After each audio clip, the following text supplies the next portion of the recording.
पड़ियारे पिलामाने खेलुथिबा बेले हठात विस्फोरण घटी जनकर मृत्यु होईछि। तेबे बोमा फुटिबारु जणे नाबालकर मृत्यु होइथिबा बेले दुई जण गुरुतर मध्य होइछन्ति। मिलिथिबा सूचना अनुसार पश्चिमबंगर हुगुली पंडुआ नेताजी कॉलोनी स्थित पोखरी पाखरे थिबा एक पड़ियारे किछि पिलामाने अजाणतरे एक बोमा को बॉल बोली भाबी खेलुथिले।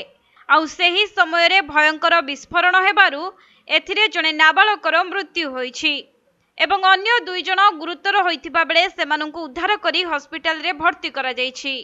आउ एथिरे मृत्युवरण करिथिबा नाबालक जनकर बयस 7 वर्ष होइथिबा बेले से स्थानीय अंचलर राज विश्वास बोली जणा पड़िछि एवं गुरुतर होइथिबा दुई जण रूपम बल्लभ और सौरभ चौधरी बोली जणा पड़िछि।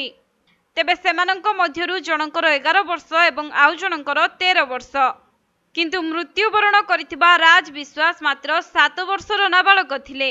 से प्रतिदिन भली निकटस्थ पोखरी को गाधोइबा पई जाइथिले आउ सेही समय रे विस्फोरणर शब्द सुनिथिले। हेले प्रश्न उठुछि जे सेही स्थान को बोमा केउठु आसिला आउ किए सेठारे बोमा रखिथिला से नै कोनोसी सूचना मध्य मिली नाही। खबर पाई पुलिस घटनास्थल रे पहुंची एही मामलार तदंत जारी रखिथिबा जणा पड़िछि।